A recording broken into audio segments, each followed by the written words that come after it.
interview. What exactly happened late in the game, and why'd you throw the foul, Kerr? I was just frustrated. Obviously, we didn't play well. I was fouling too much the whole game. And down the stretch, we tried to make a spirited comeback, but couldn't get over the hump. And that last play, I thought I got fouled, and my frustration boiled over. Did something stupid.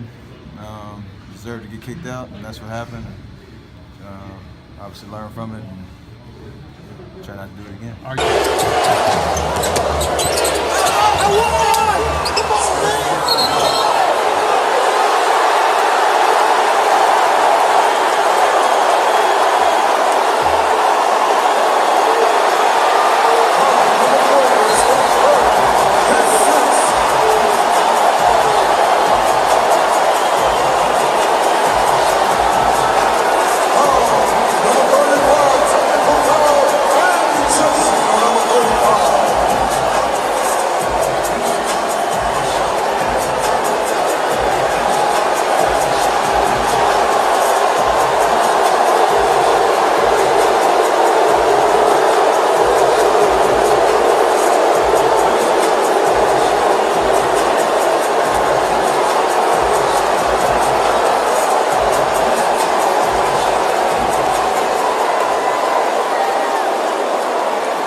Concerned at all about a potential suspension just because it was at the referee?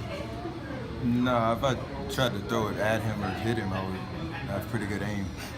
So I don't think that throwing it on my mouthpiece plenty of times and throwing it on the floor is probably not the best thing to do, but I've done it.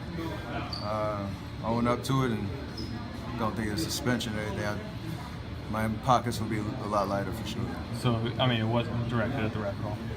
No, like I said, if I was trying to throw it at him or hit him, I would have been able to execute that. You mentioned the foul issues that you've been having. How do you kind of correct this, and what's been the issue? I just gotta stop being stupid, to be honest. 3 of the fouls that I had tonight were just trying to reach and get a steal. When I see the ball, getting a little greedy, and just swiping at the ball. Obviously, you might have two bad calls a game, but you can't give them a reason to sit you on the bench with the other 3 that are self-inflicted. So that's on me. It's something I got to do better as we go forward if we're trying to continue to keep our rotations the way we want them, and if I'm trying to be as impactful on the floor with my usual minutes, I can't let foul trouble be an issue. Does that affect your offensive game as well, if you've got foul trouble? As far as Steph's foul trouble goes, I mean, where's your frustration level? It's now 2 games, both your losses, where he's been saddled with it. Yeah. Generally over the last couple of years, we've allowed him to play. When he gets in some foul trouble, we allow him to play. It's always been my philosophy. I'd rather a guy had a chance to play and stay in rhythm, and but in order to do that, you can't reach. And I thought he reached 2 or 3 times after he picked up his second one, and he's just got to be. He knows he's got to be more disciplined. People are going to be coming after him. They're going to be goading him into fouls and trying to get him to react. And I probably would do the same thing. That's how good Steph is. You got to try anything. But he's too good to respond to that, and he's too important to us to respond to that. You mentioned the frustration leading to the ejections. How much of that do you think is the referee, and how much of it's just how poorly you guys are playing? Oh, I think it's more just the way things are going. We're not, we're obviously not ready. We knew that. We're not ready to put together a full effort. I'm not doing a great job putting together combinations, finding the right motivation to get guys going, to get some joy and some laughter in here, and it's just one of those rough patches, and hopefully we can climb our way out of it. I'm sure we will, but it may take some time. We'll see. Nice to know you don't have to score 25 and the teammates can still do that and help you out. I'm the happiest man on earth right now. Trust me. I mean, that's amazing. It really is amazing the way that we're playing the game. To know that we don't need, me or Mark to be big every night and win against good teams. That's a testament to, our game plan and the young guys really buying in. And the defensive end has been huge for us. I think that really helps. I mean, even me tonight, I knew I wasn't making a shot, but I was trying, as hard as I can defensively just to create opportunities for us, and we all bought in. That's what we're playing. Twice in a row, you've held your opponents under 40% shooting. That's what it's all about. It's all about that, and we've bought in from day one. I think Coach really made it an emphasis of when he came in not to, everybody was talking about the change in offense, and he's like, no, we're a defensive team first, and that's what we've held our hat on, and we see it works. So I think starting the way we have builds confidence and allows us to know that we can do it. Is it surprising to you? I knew you thought you'd be good. You said that at the luncheon, but that you can do this early. I don't want to say I'm surprised. Like I told you a week ago, I said people will be surprised, that we are playing this well this early. But we knew in this locker room that, the way that we're playing as a group, we don't need big names. We have a good, good vibe in here, a good, young group of guys who are trying to prove something, some vets who are trying to prove something. So it's a team full of guys that are just out there trying to outwork you, and that's what makes it different. And that second unit comes in, you got a bunch of old pros on there, and it must give you, and versatile group, it must give you confidence in watching them go. It does, knowing that we're deep. We're deep, and we come in with Mario and Tyreek and Chandler and Brandon Wright. And Dylan Brooks, he's playing like a vet, so he's been big for us. So it helps all of us breathe a little easier, especially me and Mark, knowing when we get out the game's in good hands. You've beaten Golden State obviously before, but you haven't really run with them before. Did it feel different? Like there was one point, that 15-0 run you put together, it was as transition basket after transition bucket.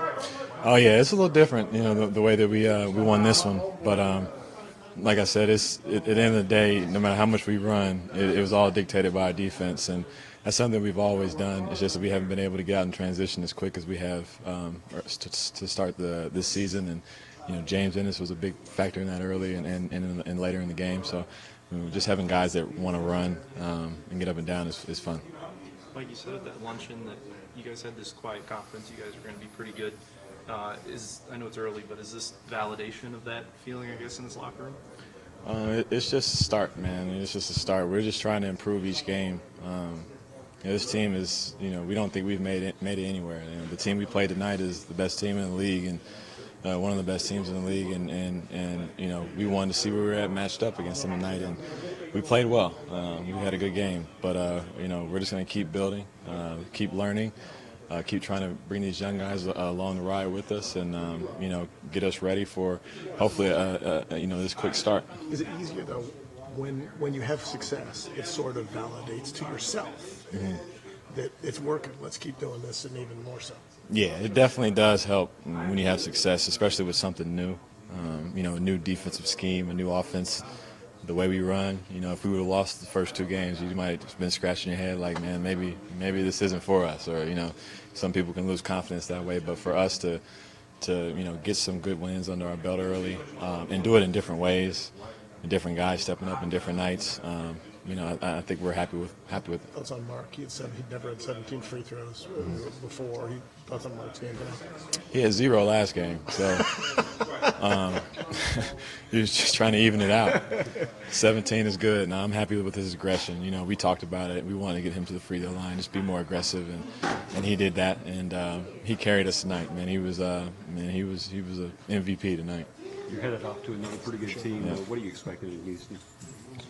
Very similar to Golden State. I think they're one of the best teams in the league. They like to run. It's going to be up and down, and we have to hang our hat on defense, especially on the road. Where shots might not fall. You just got to be able to take it possession by possession, and just try to grind it out as much as you can. How different will that game be without Chris Paul in the lineup? It'll definitely be different, but even when he wasn't there, they're still one of the better offensive teams in the league. So it's still going to be a tough task for all of us. So we're going to have to just watch film and be ready to go. Mike, how much of your early season success is other teams they're not used to playing these Grizzlies, this style of play? In a few games, I imagine teams will be able to scout you and be able to look at you guys differently. How are you all preparing for that counterpunch, so to speak? just taking it game by game. We're not really worried about what people are doing to adjust to us. I think every game a team's going to try to take away something. I think the first game it was trying to take away Mark. This game it was trying to take away me. You know, just different aspects of the game, and we just have to play around that. We have to learn how to adjust and just continue to stick to the plan. You know, just stick to what we do, move the ball, and share the game, which makes it easy. All right. All right.